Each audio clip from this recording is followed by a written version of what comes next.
Shalom. I want to start off by giving all praise, honor, and glory to Yahweh, Bahasham, Yahweh Shai, Bahasham, Rukakudash. I want to give double honors to our apostles and elders of Great Millstone who rule well, and grace and peace to you elect around the four winds, believing and pushing this truth in all sincerity. May the blessing of election be upon your houses. This is your fellow servant, Rokoya, from the GMS Orlando camp, coming at you with another impromptu lesson and another in transit. Just some thoughts that I wanted to put on wax. Lord, when this is edifying unto you elect. And as you can tell from the title, serving Babylon has seemingly done irreparable damage, especially to the Israelite man and the confidence that the men of our nation, or the lack thereof, that they exude on a daily basis. And the reason why I say seemingly is because the fact of the matter is, for a third of the nation of Israel, that damage is not irreparable. The Lord has started that patchwork essentially within the remnant, starting, years back with our elders, apostles, and their elders. All right, with the returning of the children back to the Father. All right, returning the children's minds, our spirits and our being back into Yahweh Bahasham Yahweh Shai, has restored us back to our purpose, and it's restored our confidence, our true confidence back. And that's what is overturning this world. A part of what's overturning this world, alongside the word of the Lord. The confidence that the men of the Lord exude on a daily basis, out in the highways and byways and in their personal lives. It's a marvel, because the enemy has done a great work when it comes to destroying the confidence of the Israelite man and the respect of the Israelite man. The enemy has done a very good job at dismantling, the confidence of Negroes, Latinos, and Native American Indian men.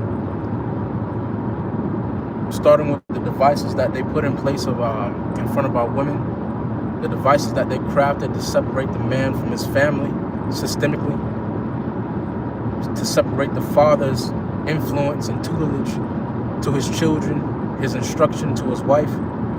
These things were done strategically to dismantle the Israelite man's confidence, alongside his respect.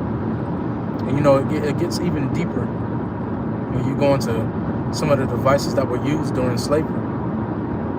Buck breaking, the yokes of iron put upon our necks, the whippings, the lashings, or they would have horses tied to each limb, to each arm and each leg, and the horses would be told to run, in each direction, essentially pulling off the limbs of the Israelite man. And they would do that to the strongest, the biggest and the strongest Israelite man on the plantation, so that the confidence of the next will be dismantled. The confidence of those who lived on that plantation will be dismantled. And that fear will be instilled into not only the Israelite men that will come after, but the Israelite families that will come after. And that goes into the scripture in Matthew, where it says, in order to overtake a strong man's house, you must first bind the strong man. All right, and the strong man was bound mentally, or physically, but the mental bounds that were placed upon the men of Israel weighed the heaviest. And that's why in Deuteronomy, the 28th chapter, and the 68th verse, it says, Deuteronomy 28, Slakia, it says that the enemy will put yokes of iron upon our neck until we were destroyed. So the destruction is already, the groundwork has already been laid. Now we're living in a society of quote unquote liberal slaves. Slaves with the opportunity or the illusion that they can achieve, the status of the slave master. But they still operate in the same slave-like mentality and slave-like mannerisms. And essentially that is irreparable damage. That is damage that cannot be repaired. When you read the Willie Lynch letters, you know, they crafted this device against us to last perpetually, meaning for generation after generation. As far down the line as you can see.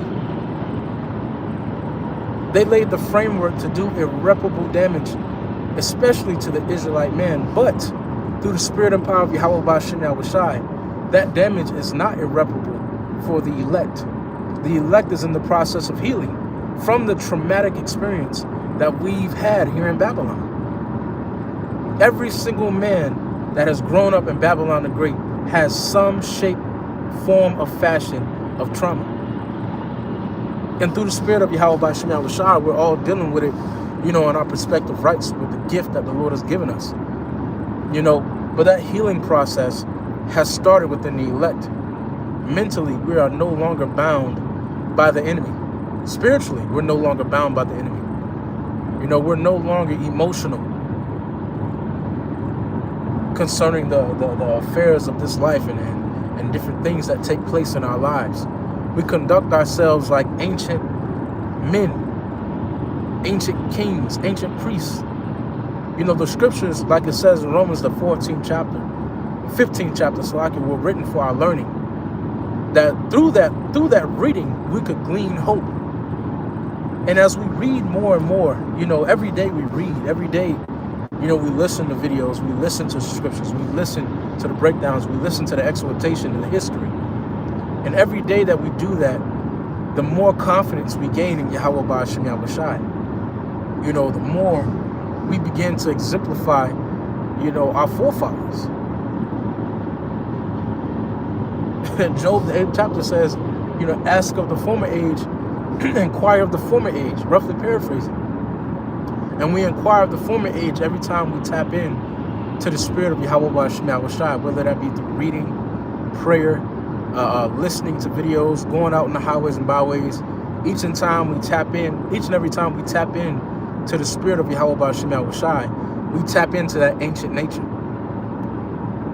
The nature of our forefathers, the confidence that our forefathers exuded, especially Yahushai.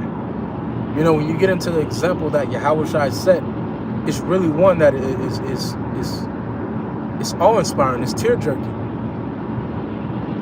Seriously, because the Lord showed that this journey of ours is able to be done.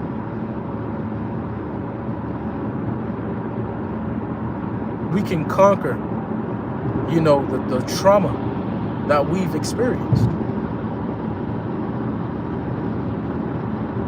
And we've received comfort in knowing that these things are not normal, man. You know, this life, the so-called life that we live is not normal. You know, nothing about what we go through on a daily basis is normal.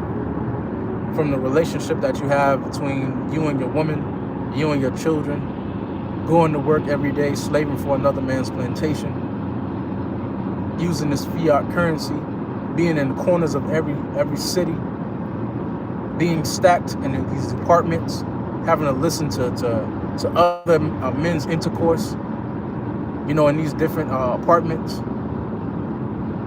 being subject to these men glorifying these whores in today's society, having to dim your light in order to appease and please others.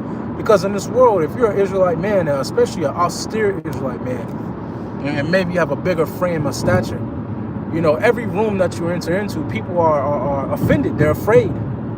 And they make it known in subtle ways by pointing out how big you may be, or by pointing out how strong you may be. You know, by challenging you in indirect ways. They make it known the fear that is still present within the Israelite man and within the Israelite man. Not, let alone our intelligence, on top of our physical prowess. That fear is still present. And that fear is growing within the enemy, especially nowadays, because now the enemy can see that we are no longer bound by those mental chains that the enemy set upon us, especially Esau, Edom, the so-called white man. We're no longer bound by those chains. We're no longer bound by the standard that the so-called white man has set for our nation. We don't fall in line with the average Negro, Latino, or Native American Indian.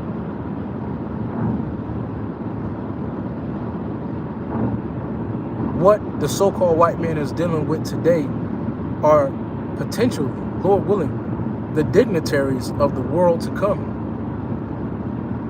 So you're not dealing with an average Negro. You're not dealing with an average Spick or Uncle Tomahawk.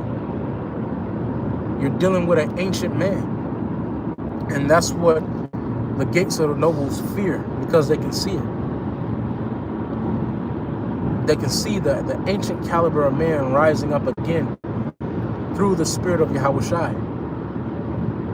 Because the spirit of Yahushua has performed the healing on the souls that have received irreparable damage. And that's why the scriptures call Yahushua physician. Because physicians are known for healing. They're known for cures. Doctors, on the other hand, like Esau, Edom, are known to hide and cover up symptoms. They're known to cover symptoms and to provide momentary a momentary cure, a momentary ease for the sick that you're receiving. But they never really cure anything. And that's why serving Babylon does our people irreparable damage, because as you serve Babylon, you know, you feed into everything that is put in place to destroy you.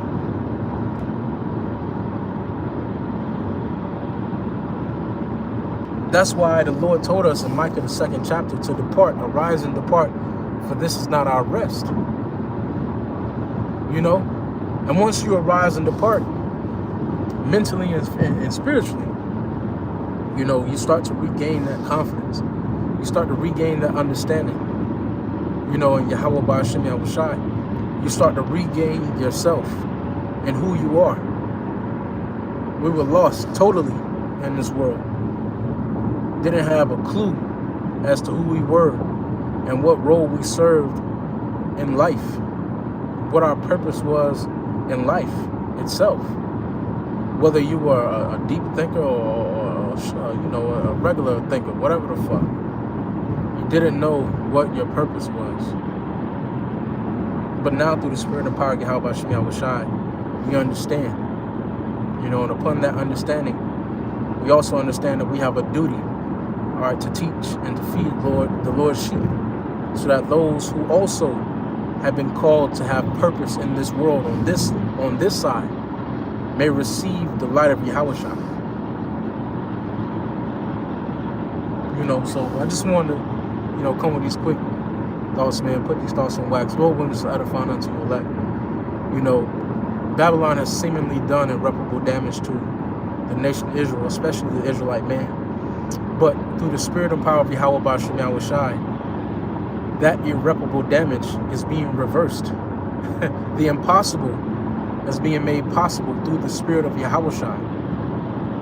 And that confidence is being regained. And alongside the confidence, the respect is being gotten back. First for Yahushai, and then for his men. The respect for the Israelite man is coming back in a huge way. And we are blessed to be partakers in this endeavor, in this moment of history. Because these times now will make history.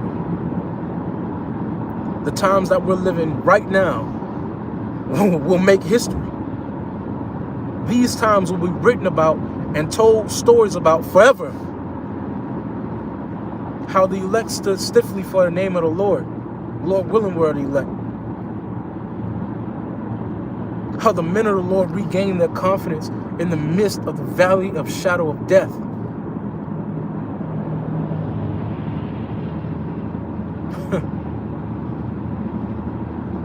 How that respect was taken back. through the spirit of Yahweh Shai, man. Yahweh Bahasham Yahweh Shai.